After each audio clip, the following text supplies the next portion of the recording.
Есть у нас одна уборщица, уже не молодая женщина, которая как-то странно себя ведет по отношению ко мне. С самого начала, как только мы с моей бывшей коллегой пришли в этот салон работать, в котором я сейчас продолжаю работать, одна из уборщиц сразу отнеслась к нам с претензиями. Первый раз сделала нам замечание, что мы мусор не туда бросаем. А мы, то есть каждый из нас за 2 дня смены, просто завязывали пакет, это обычно получался маленький мусорный пакетик, и в конце второго отработанного дня и конца смены выкидывали в урну туалета. Ну а куда его еще девать? Она пришла как то и сказала, что не надо бросать свой мусор в корзину в туалете, а надо в большой мусорный пакет, что стоит у их подсобки. Только уборщицы работают до 18:00, а мы до 20:00.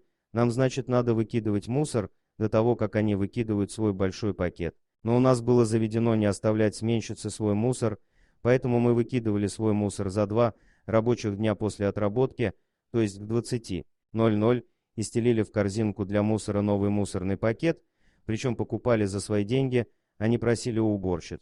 И еще в нашей комнате она отказывалась убираться под предлогом, что мы не относимся к их фирме, хотя это был просто бред, потому что наша фирма была открыта от головной фирмы салона, и нас просто посадили в салон как подразделение. В общем, у нас она даже не убиралась, хотя надо было всего лишь раз в неделю пропылесосить у нас ковролин. Нам пришлось самим одалживать у нее пылесос и делать уборку самим. Пылесос был древним, тяжелым и старым, без сноровки это сделать было тяжело. Ну да ладно, время прошло и все прошло, как и та фирма, в которой мы работали. Но меня пригласили обратно после ухода из той фирмы, которую закрыли, а нас уволили. Теперь я работаю в основной кассе салона, но и тут эта уборщица просто не успокоится. Теперь я не угодила ей тем, что использую не ту бумагу по назначению. Было обычное утро первого дня моей смены, я захотела в туалет, так сказать, по-маленькому, вышла из кабинета, и тут наша уборщица как раз собирала с урн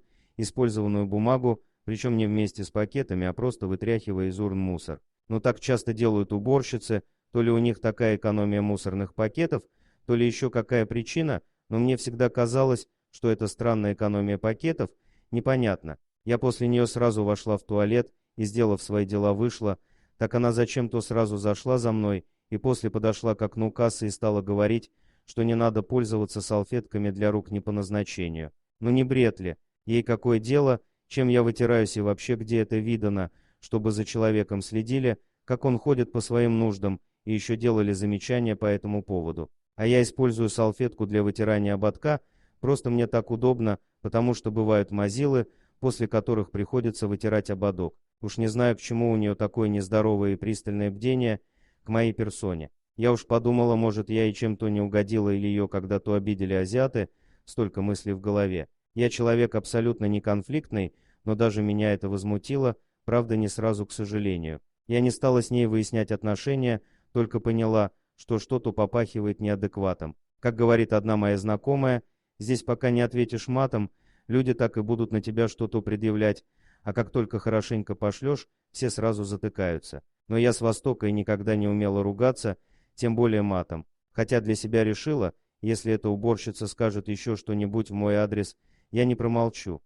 Дорогие друзья, если вам понравилось видео, поставьте лайк, а также подписывайтесь на канал, где найдете еще много интересного.